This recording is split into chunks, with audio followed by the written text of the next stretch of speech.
Welcome, everyone. My name's Neil Crowther. I am one of the conveners of I think called Social Care Future. Social Care Future is a movement for change, a kind of vision of the future of adult social care, or something that might replace it in the future that supports everyone who needs it to live well in the place they call home, with the people and things they love, in communities where we look out for one another, doing the things that matter to us. Um, and we've long been interested in the small supports work. I think it's a kind of high watermark in a way of kind of person-centered support, imaginative support, support which draws on a much broader range of kind of assets, resources, and ideas than typically happens, and which is proven by evidence to be making a huge difference to the lives of the people that it is supporting, who can otherwise find themselves commonly in models of institutional care for long periods of time. One of the things Social Care Future is doing at the minute is we agreed to write a book in 2022, and it's taken us this long to do it. I should advise never agree to write a book. It's one of the most painful things you can ever do. But it's quite exciting, the point to which we've got. But depressingly, I dropped a line to the academic Chris Hatton because I had to get some updated figures on the situation of people with learning disabilities and autism currently. And he came back and said that different databases report either around 2,200 or 4,000 people with learning disabilities and autistic people in inpatient mental health services in England on any given day, with little positive change over the last 5 years. Um, People are in inpatient services for an average of around 1,600 days, or 4 years, 5 months. Around 300 people have been in inpatient services for 10 years. And over the course of 1 month, August 2025, over 800 people were subject to over 9,000 instances of restraint in such settings. Um, and it's quite clear that kind of the sort of common models of support that are out there are having little impact really on kind of lessening these numbers and directing people to better futures, apart from things like small supports. Now, small sorts, as Nick will kind of go on to say, has really been cultivated in this space. But what we're talking about today is whether the essence of it, the DNA of it, the principles that underlie it, offer opportunities to do other things with other people, or people facing other sort of challenges. So we're going to be talking about something that I'm particularly interested in and focused on at the minute, is around the lives of people with dementia. But we're also going to be talking about other groups and communities as well throughout the session. What I'd stress though is, even though we've brought those in and we're really interested in doing that, and those speakers are hopefully will be sparking off one another and kind of getting ideas, that's open to all of you too. So if this conversation is sparking thoughts and ideas for you, take those on board. What this isn't about, and share them, what this isn't about is a kind of hero model. We're not starting and saying small supports is this thing and you just take it and replicate it everywhere. We're going to tell you about it, and what we want you to do is to sort of think whether it seems to hold something that would be relevant that you could maybe adapt or take on board or take into another space. I think that's a really kind of key thing to begin with. Great. Okay. What I thought would be useful, I imagine pretty much most of you on the call kind of know what small supports is or has been, but I thought it might be useful if we began just with a reminder from Nick, so we kind of have a common starting point, and then we'll go into the conversations with our kind of planned contributors. So, Nick, is that okay as a beginning point? Do you want to just share a little bit about the background and what small supports has been? Yep, just true to form. I've got a couple of slides I'm going to share, but these are available as a handout. It's easy. It very much hopefully helps people see some of the building blocks that can be taken and used in all sorts of different ways, and certainly links to the conversations with Graham that we can have in a bit, and other conversations with Khalil and Alex as we go through the discussion. So this is it's Mark and Debbie from Leeds. You'll hear more from Mark in a minute because he's going to share his thoughts on a video. Um, First off, it's not a short-term kind of flash in the pan development. Small supports have got their roots in the real closure of a long-stay institution on the outskirts of Glasgow. This was Lennox Castle. As is, it's a picture of it falling down, which is exactly what should happen to it. And there were a group of people when they came to close the institution. There were about 1,200 people at this institution who needed more support than was available in the local community. The first organisation they set up in response to that was called Inclusion Glasgow. There's a really cool podcast if people are interested with Simon Duffy, who set up Inclusion in Glasgow. The second one was Sea Change, who are one of our founding partners. And if people want to read more, there's a link on here when we share the slides. You can follow through to a report by the European Association of Support Providers. What is a small support organisation? There are probably four characteristics that would stand out. Um, the voice of the person, it's their voice and the voice of their loved ones, and that is the core of everything. In practical terms, it's their story. Um, it's what matters to them. It's who they are. It's their essence of them. And there is no compromise. You hear Dave, you hear small people who lead small support organizations themselves. There's no compromise because the moment they compromise on what works for that person is the moment they start to fail. And it's really is that simple. That means that most people who work in small supports land are very stubborn, very stroppy, and very good at making a case on behalf of a person with commissioners who often want to see some sort of compromise. Um, the core of small support is all about relationships. It's about building, sustaining, respectful, and caring, and often, in a sense, loving relationships with people that they work alongside. We heard from Sam the other day about somebody who's just retired from Sea Change, who's been working alongside one person for 16 years. You can imagine the journey that they've been on together and the relationship and the reliance, the interdependence probably that has built between those two people. And that's real relationships. It's not people who are kind of taking part in people's lives because they can work a 3 hour shift on a Friday night. It's because people share passions, share hobbies, share interests, and they share a desire they, I think I saw it recently written, they actually like people. So that those building of relationships is absolutely essential. The connections that they forge are there because actually a lot of the people that we're thinking about at the moment in small supports have quite difficult days at times. And it's really important that there's something that binds people together that's more than just being there for work, because you need those strong connections, those strong relationships to see you through those difficult times. And they can be really, really difficult times. The whole thing is around a supported living model. No residential care, although there is some changes when we're thinking about under 18s and when it's providing people with single places to live.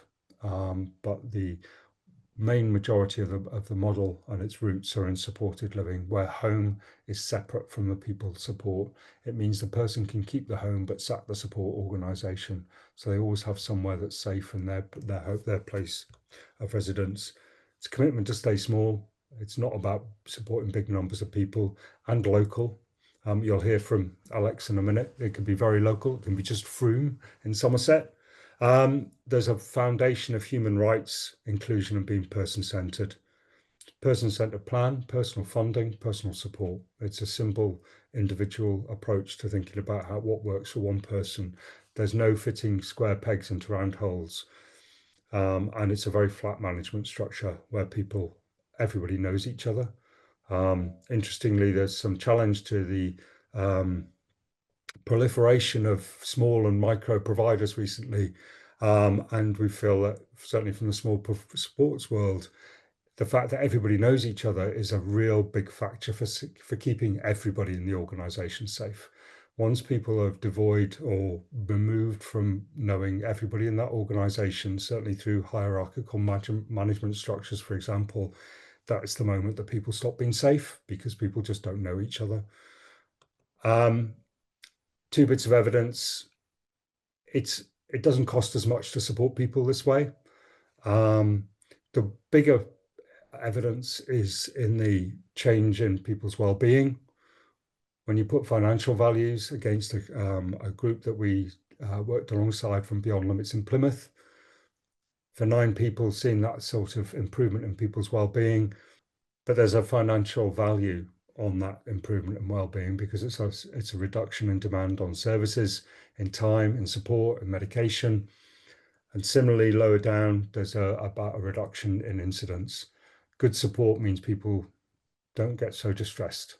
If they don't get so distressed, they don't need so many emergency responses.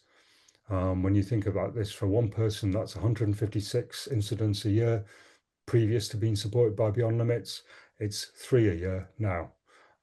Reductions across six people within this group meant a value of nearly £1 million.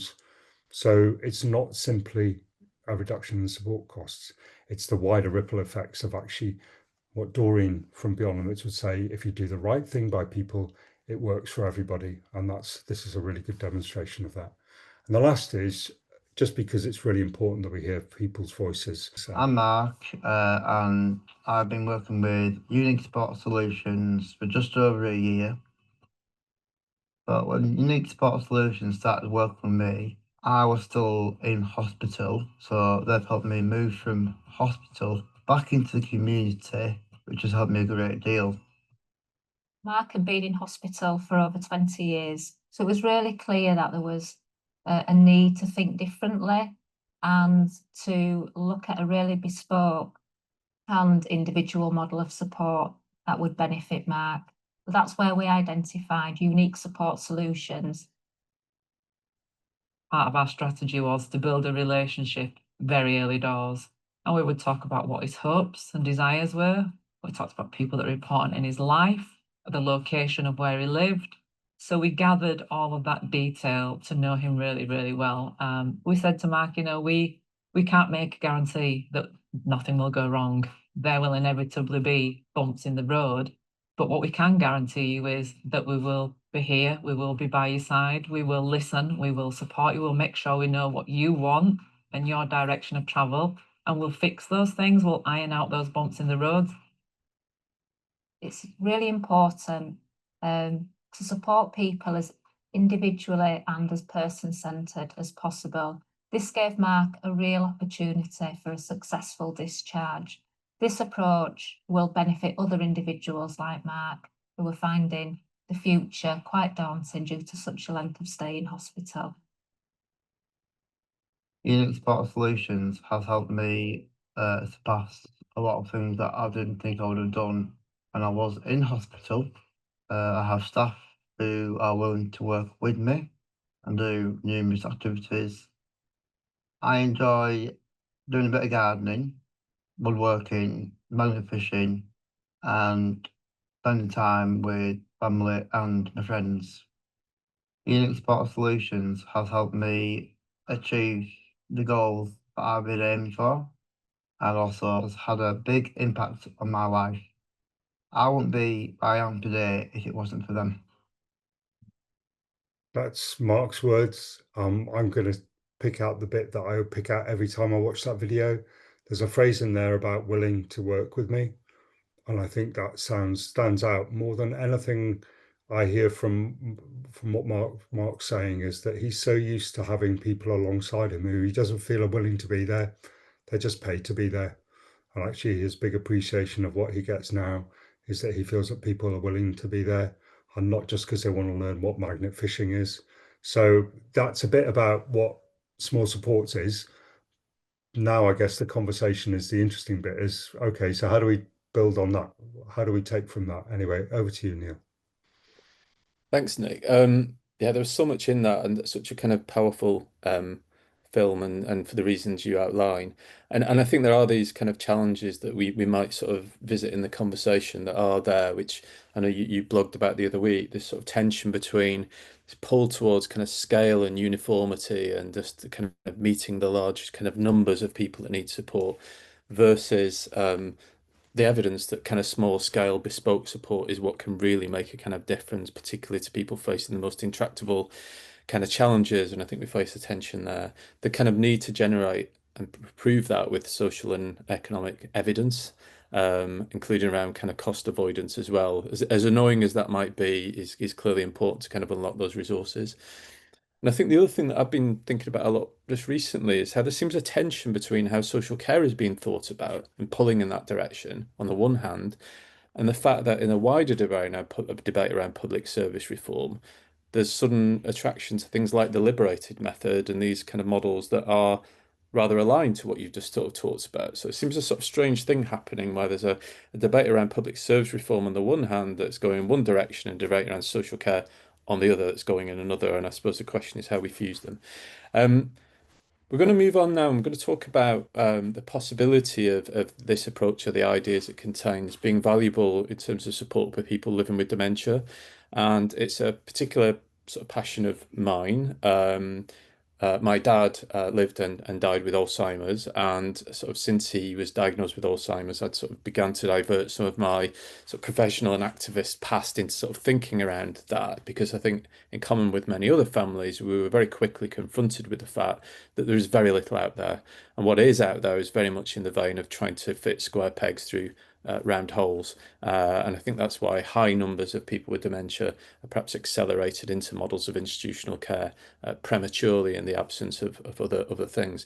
So I think the small supports model could be really exciting and really valuable in this space. To my ends, I'm actually working with Shared Lives Plus and working in Greater Manchester to explore Shared Lives as a model of day support, early action and prevention support for people living with dementia. But we've been very keen to kind of explore that again, not as a hero model in isolation, but how it can be part of a wider ecosystem of kind of support in places. And I very much know that's how Graham thinks around the role of meeting centres in Scotland. So I'm really excited that he's here.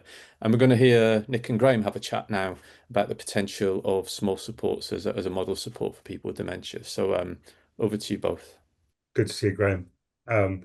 This whole piece of work started because somebody at the Scottish Dementia Strategy Unit in the Scottish Government posed a question at an online meeting about small supports. Does this work for people with dementia? We didn't have an answer then, but we started talking to lots of different people and ended up having a chat with Graham back in February, March, and saying, Graham, are you interested? Maybe the easiest thing is, and certainly because we're talking about the building blocks of small support, what was it that shone out to you, Graham, about small supports and its possibilities? For me, so I was kind of aware of small supports before, but obviously hadn't really considered it in the world of dementia because it had always been kind of learning disabilities and physical disabilities beforehand. But when you got in contact, Nick, and I started thinking about that rights-based inclusive model, person-centered model that you were talking about, it just links in perfectly with the work that we do with communities through the meeting centre model. So for those of you that aren't aware, meeting centres are a model that was developed over 30 years ago in Amsterdam through a needs assessment that was done by the Medical University in Amsterdam into the needs of people who were still living at home with a dementia diagnosis, and looking very much at the families that were affected as well as the individuals living with dementia. What that model looks like in reality is effectively a social club where people with dementia can get help and support, but holistically the carers are as involved. So it's not a daycare model where it's just simply respite for the carers. The carers are as involved in everything that goes in there as the individuals with dementia are. The psychological framework that kind of underpins meeting centres is called adjusting to change. And that's about preparing both the person with dementia and the family carers for the physical, the emotional and the social changes that a dementia diagnosis brings. So we're all aware of the impact that memory loss can have, but dementia does not just affect memory, it affects every part of a person. The emotional impact, very much, particularly around the point of diagnosis, where under the Scottish Dementia Strategy, diagnosis is meant to be a trauma-informed process. However, we still hear about people getting 5-minute appointments where they're told, you have dementia, go and get your affairs in order. And then that social readjustment that people need, because very often people lose friends, they lose family because of the fear and the stigma that still surrounds dementia. So that's the kind of the world that we're working in. It's very much about a peer support model. It's a relationship-based model, and it's about keeping people in their own homes for as long as possible. Now, the issues around that are that there's only so much the meeting centre can do because it's support in a building. It tends to be 3 days a week if you're following the classic Dutch model, but that then leaves all those other days of the week where the meeting centre perhaps isn't giving support to people. So there is a need for that kind of wraparound support. I've worked in learning disability support myself before I was working in dementia years ago, and I'm aware of how powerful that kind of relationship-based long-term working can be with people. As it stands just now, and I'm living this firsthand just now within my own family, where my dad recently tried to get some funding for a carer support plan and was told by the social work after a 20-minute phone interview that you don't meet the threshold because you're not critical.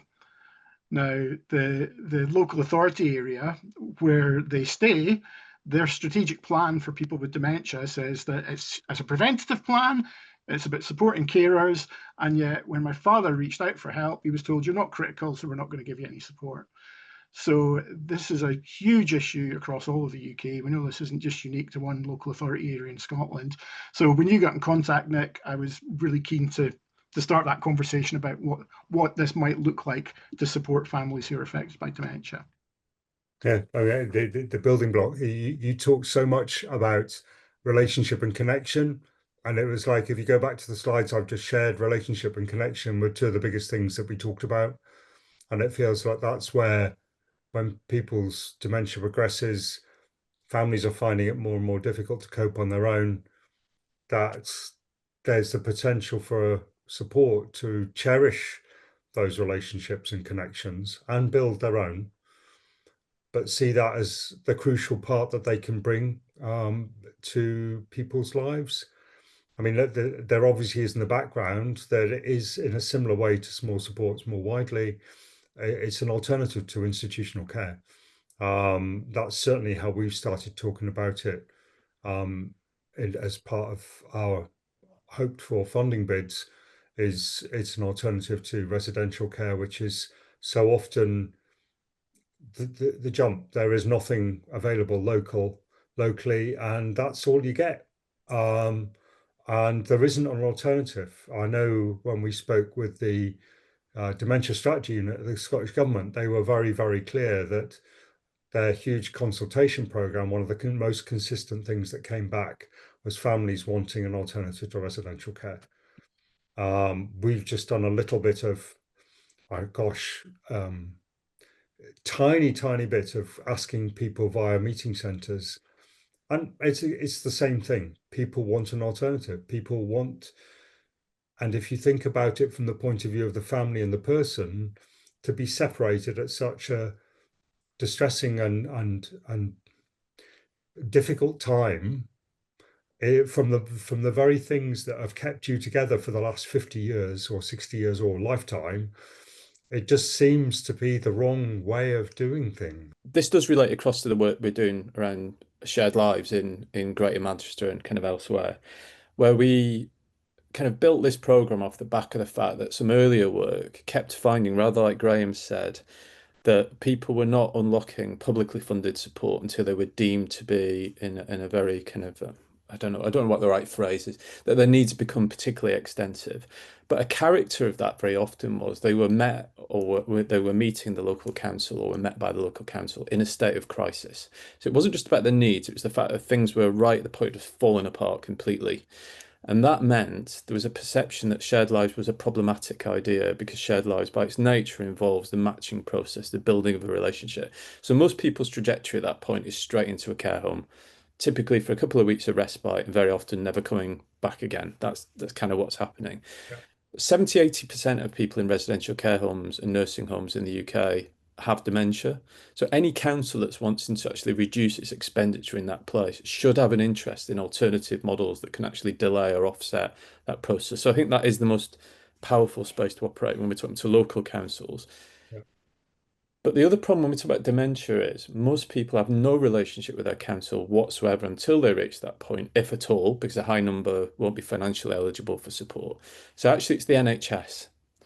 And this is what's kind of fascinating in terms of the kind of mix of things. So in Greater Manchester, the NHS is funding things like music for dementia, creative health. There are kind of models where it's supporting models of kind of independent living and rehabilitation. So the NHS is engaged. And I was just wondering, your experience in terms of small supports and people with learning disabilities and autism, is it local councils that are funding this support? Are the NHS engaged in any way? And is there some kind of similarity here in terms of where responsibilities kind of fall? Because we in Greater Manchester are obviously trying to encourage the resource to move upstream to try and meet people earlier where that relationship can be built, rather than allowing that crisis to kind of emerge. And that's the evidence base that we're trying to establish. And actually talking to Mike and colleagues at NDTI as well as about how we do that well. Gosh, I think Graham and I can both pitch in on that one. I think where we are is these are the discussions that you get into when you're looking at developing a new piece of work and a new approach.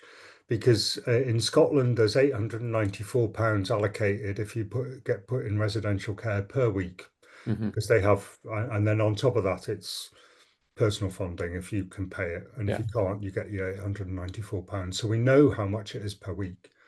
And we have started the discussion about what happens if you spent a little bit of that prior to residential care on individualized support. Yeah. And there's a willingness to have that conversation. There is an SDS route, a very clear route in Scotland. I feel it's probably clearer than the SDS route in England, where there are ways of that money coming out, being paid, and there are eligibility. But we're very much starting the conversation. We've had the early conversation. There's a willingness to talk about it. It does mean quite major changes though, because at the moment there is a large amount of money pushed straight into residential care to allocate in places. It's not allocated individually necessarily. So there are big challenges ahead, but there's definitely a willingness to talk about it. And everything that we've been publicly, or we've introduced, Graham and I have introduced into conversations, has been saying this is where it's aiming. It's aiming at reducing the reliance on residential care, and it's doing that through reducing, through looking to see how we can access support funding earlier in people's experience of dementia. That's where we've got to. I don't know if you want to add anything to that, Graham. Yeah, well, just I think Alex in the chat there was asking about what SDS is. It's self-directed support, so it's personal budgets for people. I would question your comment there about how straightforward it is in Scotland. I think if you ask people on the ground, that's probably not the answer you would get. And certainly, we've 32 different local authority areas that are implementing SDS in 32 different ways. And we even have experiences within the same teams of people generating different budgets and being denied budgets when we know other people have had them. So it's a tricky one, and it's one that I think the Scottish Government is very aware of.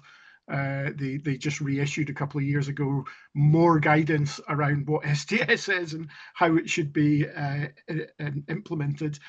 But yeah, I mean, I think we're talking about prevention here, and I was listening to something the other day where sometimes you forget where terms come from, and I think it was Desmond Tutu, I think, who initially made the statement about, so at one point you need to stop pulling people out of the river because they're drowning and go upstream and see why they're falling in. And that to me it just sums up perfectly the crisis that we see with people with dementia all the time.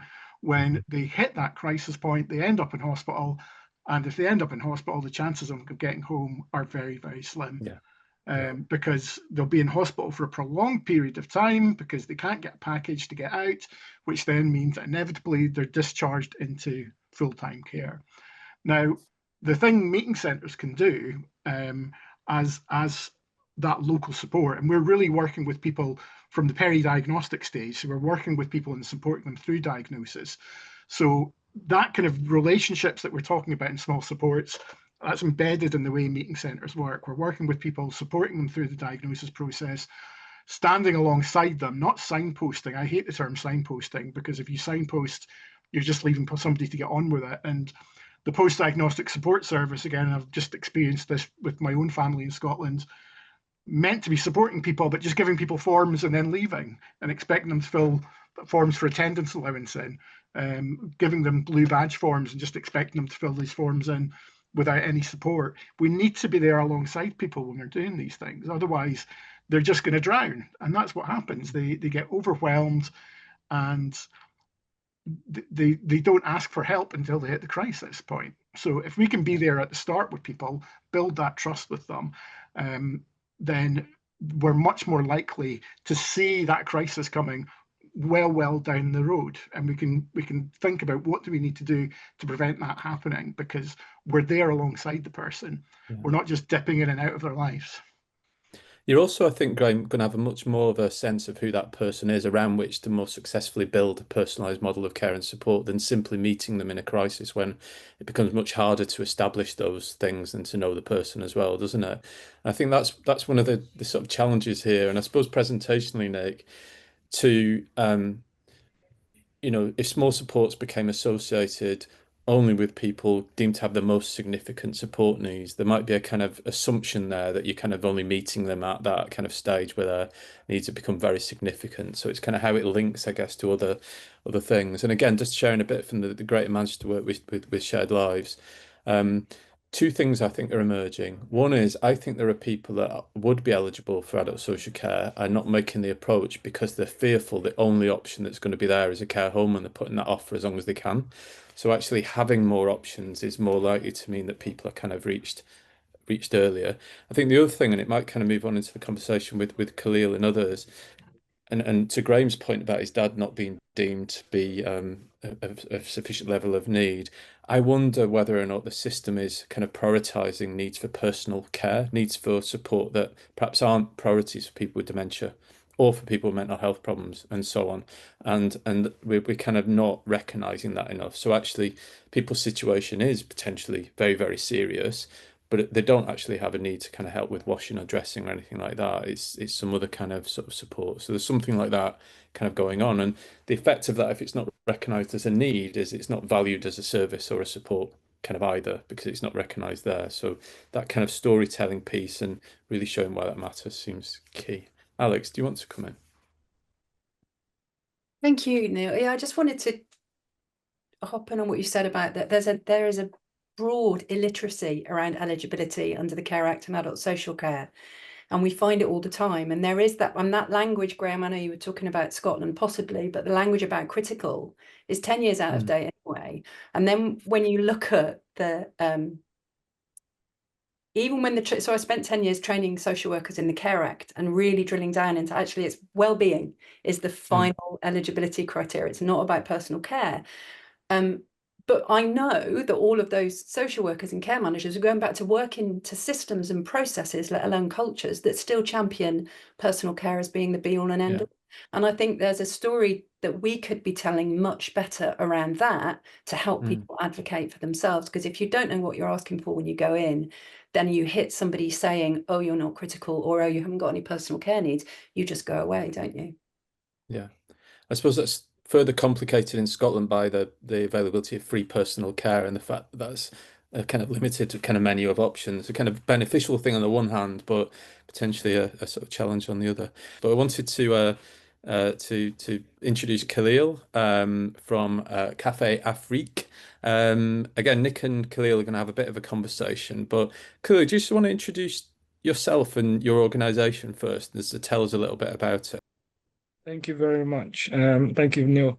My name is Khalil Mohammed. I'm the youth lead, social action lead on a PAC research project, and also a health equity mental health lead for our department in Tower Hamlets.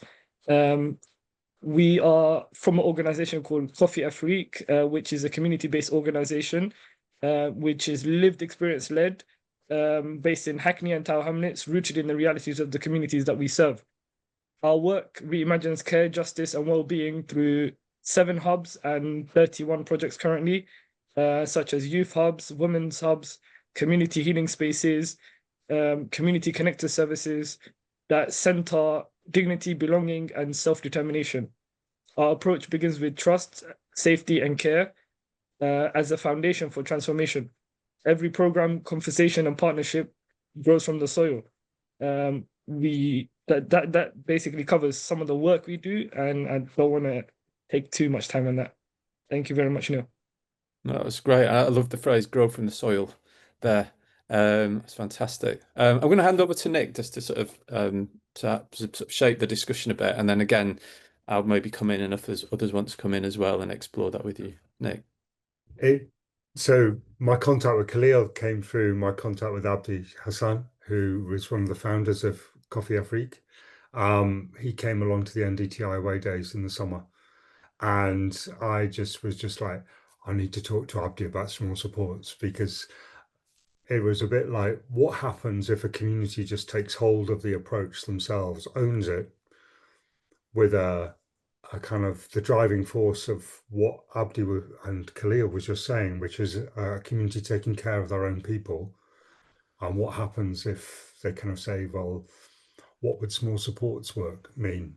And so that was the kind of introduction to the discussion. And Khalil, I know that you and Abdi have had a chat, and we've been exchanging a few emails and sent you lots of information as well.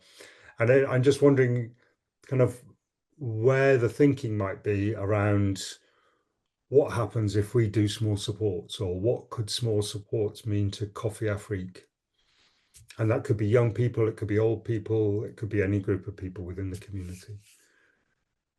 For us at Coffee Afrique, small sports is not a new concept. It's how we've always worked. We started off as a cafe in Hackney, offering crisis support centers as well to the community. These centers, they had a large, minimal capacity, but a large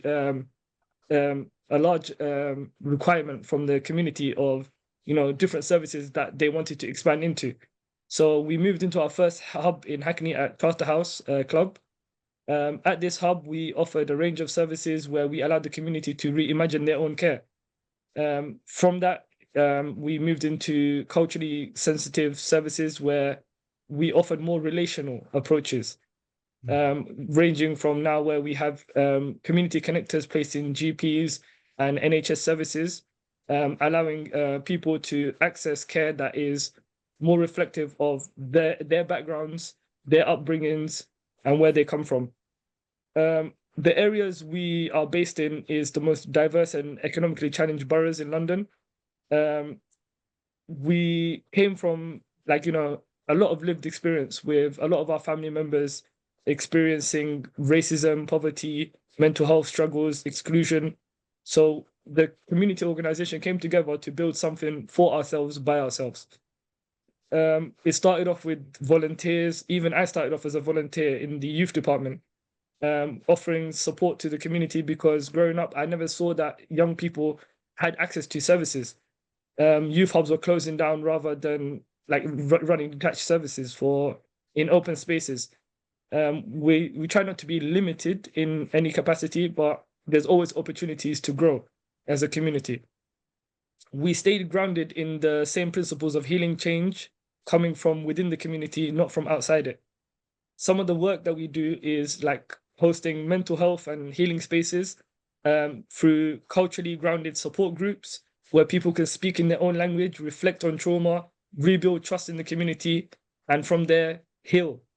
This could be through arts, well-being hubs, and physical sports, mental sports, is however the person wants their support tailored to them.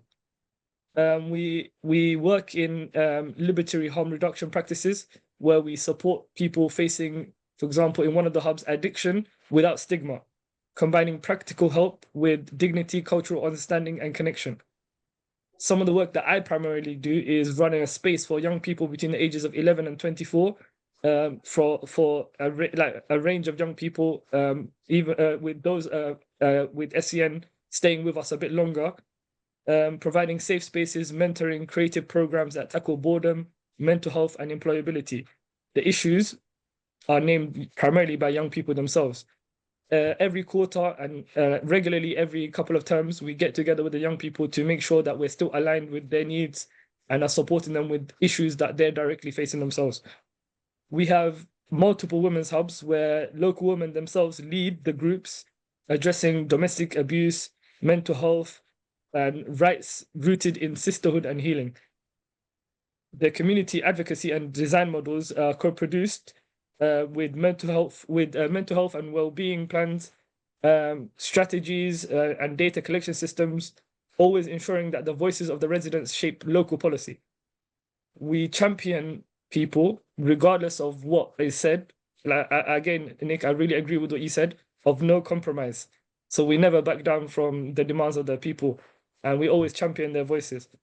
What ties all of this together is that it's designed and led by local people, not professionals coming in, but residents taking ownership of their collective well-being. I grew up in Tower Hamlets and born and raised here, and I deliver now the youth services as a former participant in their service. Our growth has been relational and not institutional, but every strand comes from listening to what people say they need, then acting together. It's taught us important lessons that people don't thrive in programs, they thrive in relationships. So we come together as like a community, meeting regularly, listening to each other, connecting from one hub to another, and building our community system stronger. We kept things intentionally personal and human, even as we've grown, because healing happens in the community. The work that you do, like with the small supports, resonates with us because in many ways, that's what we already see happening every day, just without the formal structure or recognition. And when we talk about community ownership, we mean like real ownership. So we advocate for them to run their own programs, take healing into their own hands, and not through consultation, not through participation, but through their own leadership. For example, a model could be in my center that I run with the young people, where they previously had a youth council model, but it wasn't as empowering for them as they wanted. So they transitioned that model into a youth intern model, where it leads to a more direct route to leadership in their center. So they become their youth workers, they run their own programs, they run their own space, and the only thing they need from any adults is that safeguarding support to make sure that they can have the freedom to express themselves in any ways they want. So when we think about small supports, we see the huge potential for this approach to grow from the same foundation, led and shaped by the people who live the realities we're trying to respond to. It shines out to me, Khalil, and it was the same way that when Graham was talking, is that there's this common thing about it's about relationships, it's about connection, it's about no compromise, it's about people's voice. I think what you're talking about brings a real, it's not just about participation or involvement, it's about leadership, and that's taking it further. So it's those, and it's interesting, isn't it, that success seems to come with those sorts of values in the heart of them. They lend themselves to small supports, but it's not because they come from small supports. They've actually grown from communities. They've grown from meeting centres around people with dementia. They're the same things that keep shining through. And it's very much that, yeah. So I think there's that thing of that. I don't want to talk about golden threads, but it's almost like there are those things that are common where something's working really well because it's led by people themselves. And yeah, the potential for small supports has always been around, it's a bit more structured because it's around a group of people with very, very complicated individual support needs who are often the most invisible because they're moved away very quickly. And I know, I know there's a constant challenge in London, other boroughs that I've worked alongside where people are moved away, and then because of the price of housing or the difficulties with housing and all of that and the right support in place, it's very difficult for them ever to come home to their home communities. We've had previous discussions with others about, community land trusts or community housing trusts. Could we, can we link up this small supports with a community housing trust where they lease the premises to a person, or there's some tenancies and the money goes back into the community? So really trying to think about what happens if a community takes ownership of the whole part of it.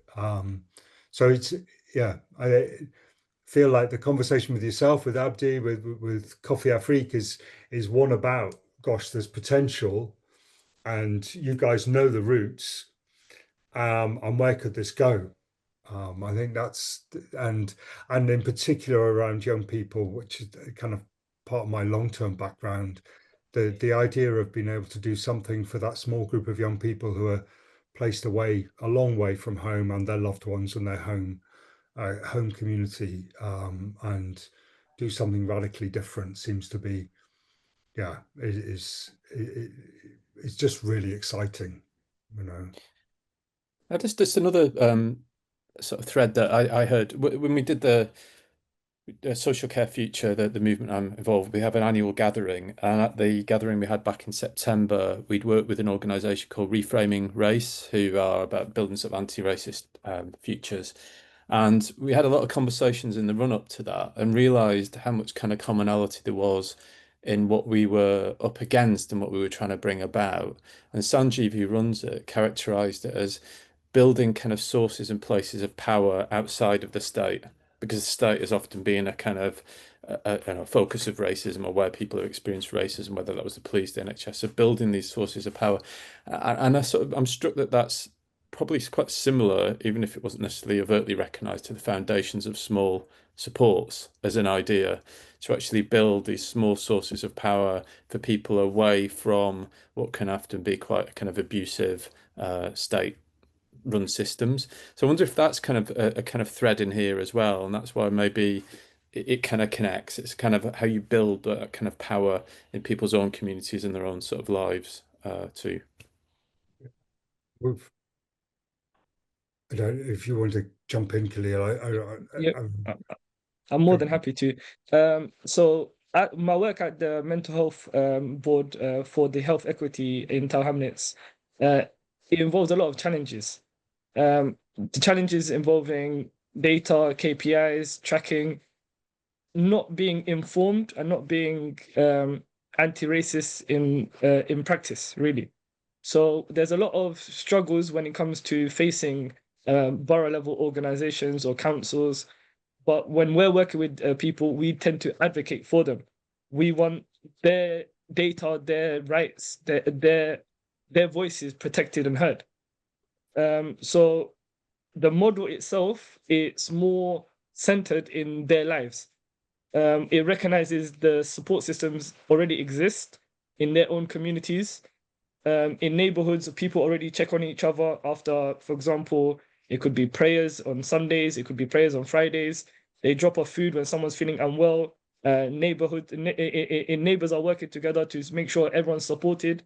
I visit my grandmother every week, who lives in a community for elderly people, who is very well connected in that circle, because everyone's checking on each other in an almost daily manner. Or it could be sitting with a young person who's struggling. These are small support systems. They're invisible in the eyes of the larger institutional systems, but they already exist. So the first step is naming and valuing what's already there, and using the voices of the people to champion where they want the vision of the small sports program to go. Then maybe we can think about how to strengthen it, and through peer training, shared learning spaces, the vision that Nick mentioned of like community land trusts as well, is something that we are aiming to work towards as well. It's an aligned vision. The community themselves are speaking up for it. They don't want that oversight coming in from institutions, or coming in from councils or local government, due to the many policies that are not informed in a sense, to their daily lives. There's a lot of barriers and structural racism involved in a lot of the policies that are affecting them and their care. So what we want to do is make sure that everything remains locally owned, championed. Once it becomes too professional and professionalized, it becomes too bureaucratic. It loses the relational sense of care that makes it powerful. Yeah. In other words, the future is like a project of the communities. It's a quote from Adrienne Marie Brown as well. So we just hope to work with others, including those here, to build like a model of small supports rooted in the realities of urban, rural, multicultural communities, we see it as a bridge between like the informal care and professional systems, between isolation and belonging. That's all from me, Nick. Oh, it's spot on, Khalil. Over to you, Neil. I couldn't say it better. Yeah, no, it was brilliant. Well, hopefully maybe hear a bit more from you in the next sort of 40 minutes as we sort of open the conversation out. But we're going to move to Alex now. Alex, if you want to introduce yourself and your work. Thank you. So I'm Alex McNeil and I am the director at Open Storytellers. And Open Storytellers is a charity in Frome, which is in the east of Somerset, right near the Wiltshire border. And we are a community arts organisation.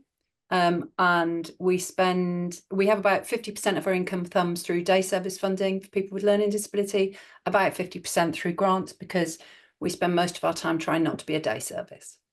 I want to just start off by acknowledging that the word we're using for our small supports project is the allyship, and that's because we've done a lot of work over the last couple of years. We became aware that there was quite a large amount of grant funding that was being prioritised for user-led groups, and when you listen to people speak today, you can see exactly that that's where you want the money to be. But there are lots of people within the community people who come to Open Storytellers who can't be at the forefront of running that for them. So we need to be really clear that when I'm talking about our community, I'm intentionally acknowledging that I do not have a learning disability. I don't have lived experience of it, but I am walking along in kind of allyship along with people who do. And it was really interesting listening to some of the parallels around things like developing internship roles for people, so that's a really great way of coming in and taking over more control. So that was really lovely to hear. And I'm just a big fan of anybody that uses the word healing as much as you did, because I think we ought to probably use that a little bit more. So small supports. We have a community of about, I don't know, 25, 30 artists who all have a learning disability and maybe other stuff going on. And they come once or twice a week to Open Storytellers. Within that community, what became clear over the last few years especially is people saying that outside of Open Storytellers, the rest of the stuff wasn't working.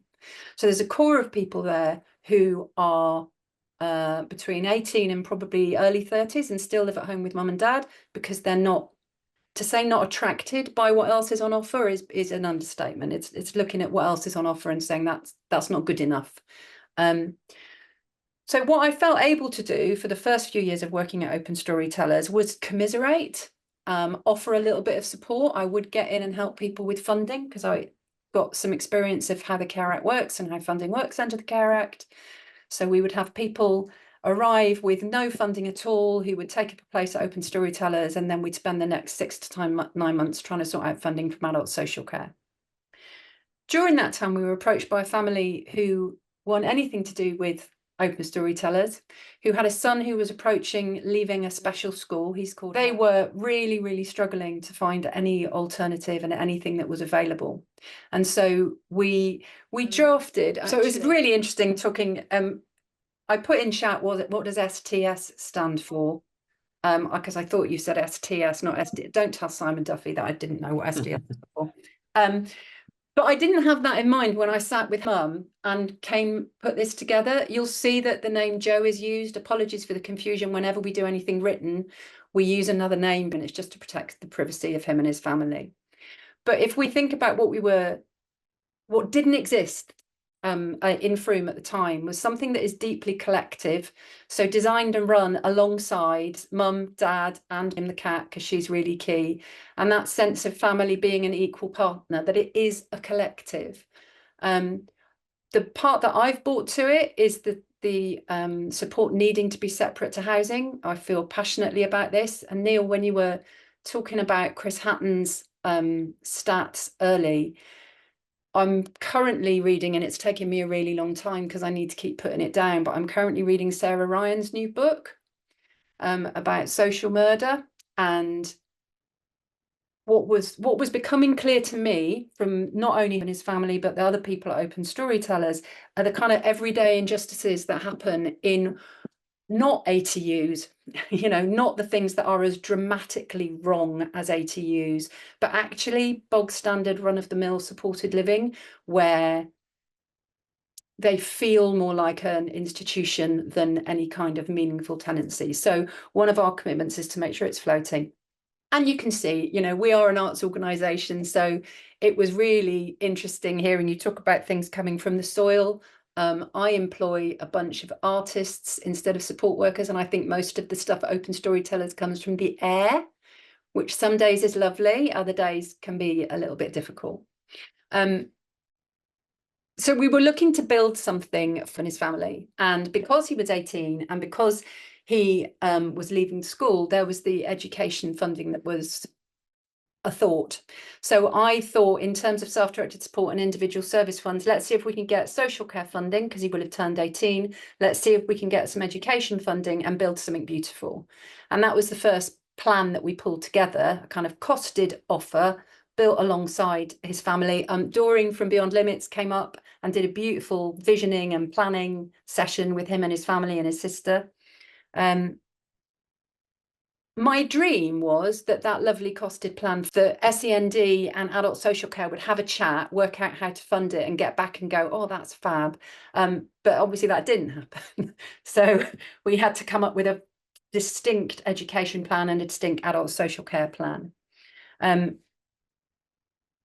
didn't know, I hadn't heard the term EOTAS. EOTAS, it means educated other than in a setting. I didn't ask for that. That wasn't written into the plan. I had no idea that that's what we were actually suggesting, because I do not have a good background in SEND at all. But what we pulled together was an education plan that didn't happen in our place. So it's not a place-based education offer. So we hire places to go to because I can't come to Open Storytellers and be part of a group at the moment. You might one day, but not at the moment. And we engaged tutors that work to what is most interested in, which is anything acoustic, anything musical. And we're also trying to push his boundaries a little bit around sensory stuff, around touch and things like that. So his curriculum reflects his EHCP, but we're focusing on really key bits. And we managed to get funding for that, which was, it was a real punt. We didn't go into this as experts. We're not doing it as experts. So we blend service with adult social care money and education money. And we have now just had his EHCP agree. No, we've had the funding agreed for another 12 months. The review of the EHCP is pending. And when Nick asked if I would come and chat today, it would have been a no if that hadn't happened, because I very firmly was sat thinking, this just could be a really random thing that somebody signed off to get me and mum off their back. I wasn't sure. But now we've got the confidence that actually this is something we can do. And we're working with another young person, a young woman who comes to Open Storytellers because she's moved to Wiltshire, actually. She lives just over the border.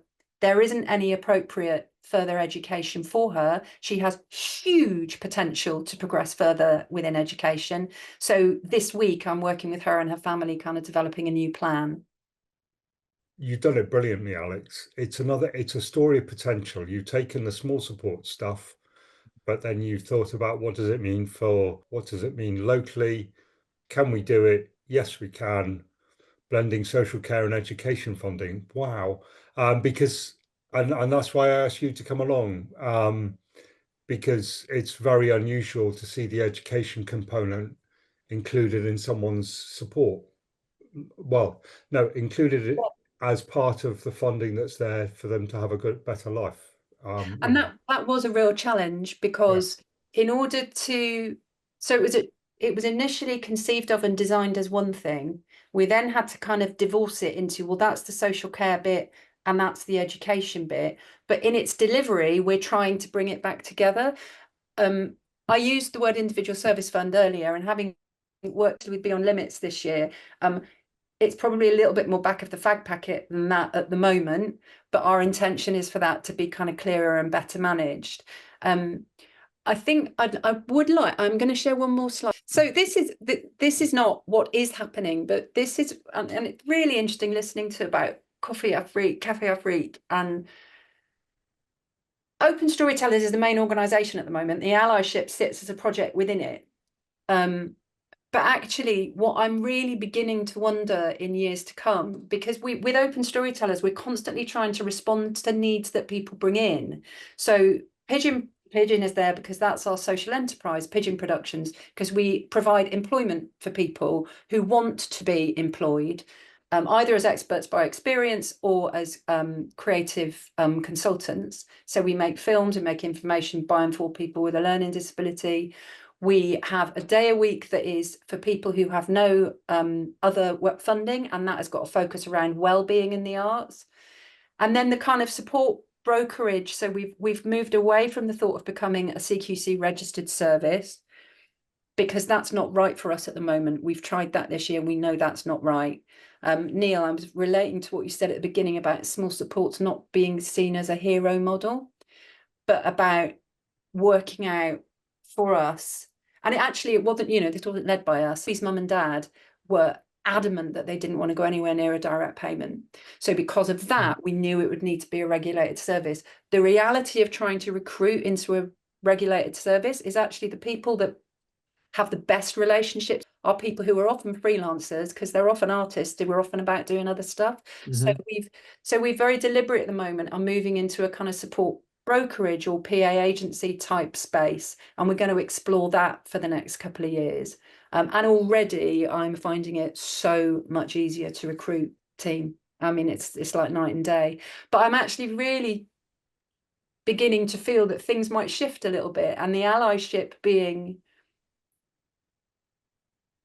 the wider response to all of these areas that people keep saying, this is what's not working for us, this is where we need help. And then open storytellers as an opportunity to be part of a company of artists who also have additional needs or learning disabilities is just one of the things, one of the ways that we can support people rooted in the community, rooted in the arts.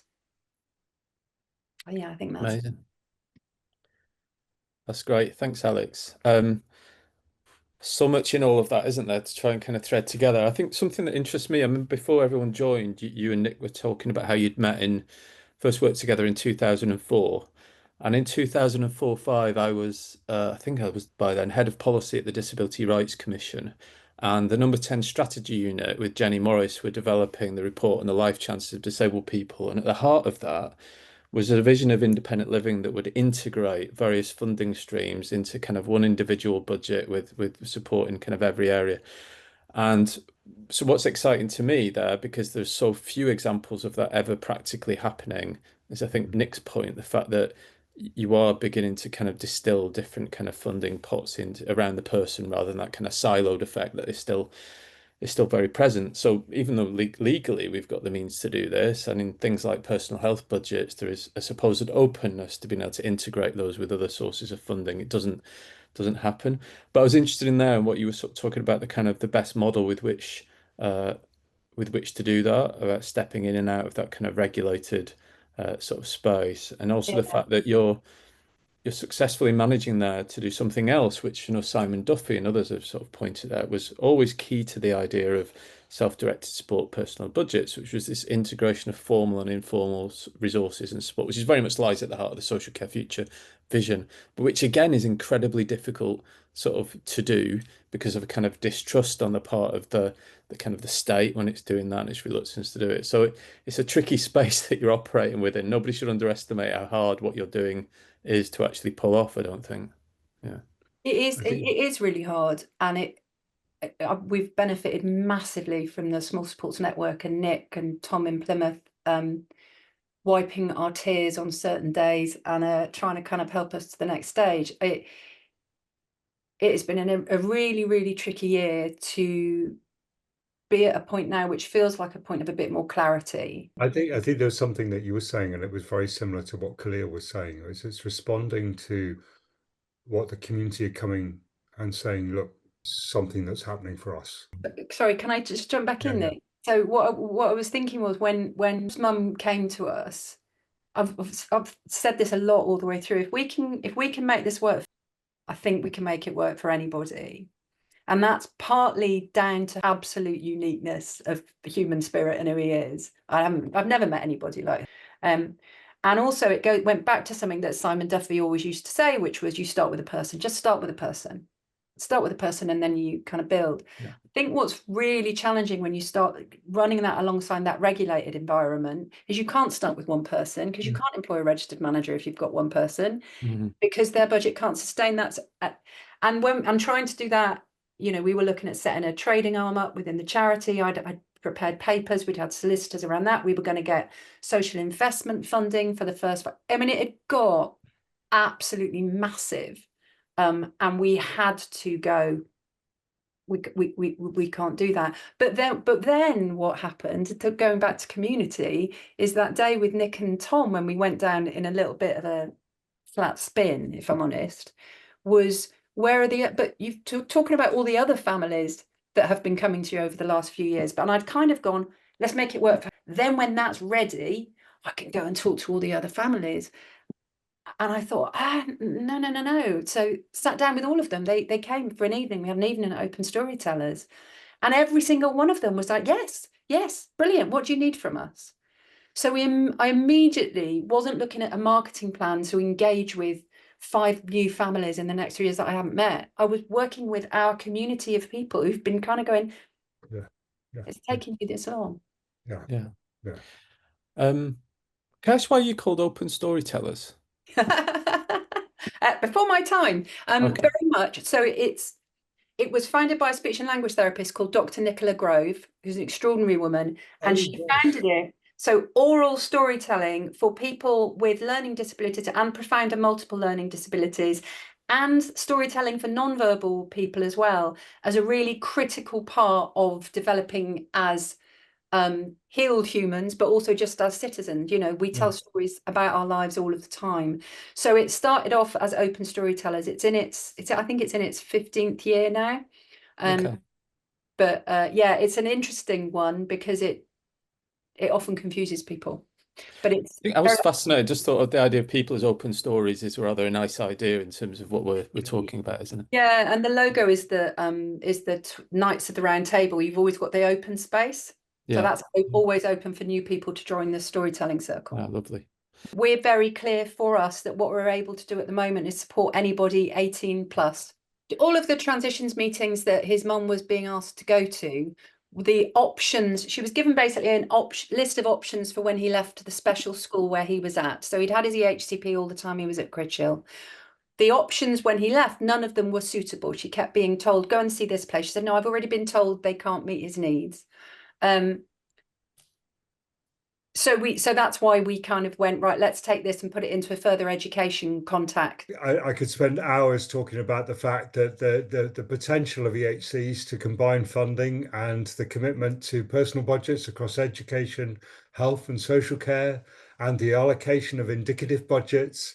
It's all there, page 175 in the Code of Practice, because I pretty much wrote the quotes are all there, but they've never been realised. So it's why I get excited whenever I stumble across an example. So that's why the legislation was there, the potential of small supports. And it's the same, maybe thinking about some of the young people Khalil might have in mind, or some of the older people that we've been talking about with Graham, we don't talk about health, social care, education. We don't talk about compartmentalized people. We talk about whole people and support that fits that whole person. And that's the bit.